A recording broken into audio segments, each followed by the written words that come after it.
Ano, nakamusik? Video. Video ba yun? Oo. Ayun boy, yung hinaing mo boy, sabihin mo ngayon. Yan. Paniro. Ang sakit ng mga pinagagawa nyo mag-aso sa akin. Kala nyo makakalimutan ko to. Pinaalala pa. Habang kumakain ako, Panyero. sinasabihan ako ng Kumakain siya. Ngayon nagtatanong siya. ng Wala ka naman magsabi ako sa dinas ng gunisa, Ay naku, may ano pang embutido. Dessert. Ang mahirap dyan. Ito. Ang mahirap dyan, kaldereta ang gustong-gusto ko pa doon. Kaldereta nga. Dala nga yan. Panyero kayo.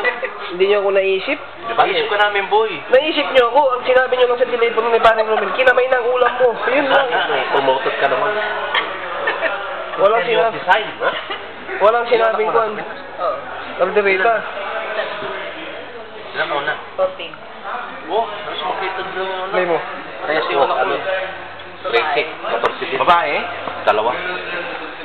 Tita, hindi yung ex-husband mo, may asawa na. Mayroon na siguro, hindi ko na alam. Asan, hindi ba kayo pareho ng probinsya? Hindi. Saan siya? Sa Bataan. Ikaw? Oh, Bataan talagang mga ano yan, mga lugar ng mga manloloko yan. Aray! Aray! Bataan ka ba, boy? Marami ka naman, kubaw. Ay, dyan yung mga naggugusto na magbagong buhay, boy. Dyan nag-iipon-ipon, boy. Kaya yung nagbagong buhay na si Raulo, yung dating huldapan. Nagbagong buhay na siya, nahuli siya ng pulis. Ubusin mo yung sabi mo kasi. Ano na yun? Baka wanted siya. Kung kailan nagbagong buhay, sa pamilya. Ubusin mo, mayroon pang kunti. Kasi matapon dito. Bukas na hugas-hugas dito. Walang tara. Kung kailan nagbagong buhay,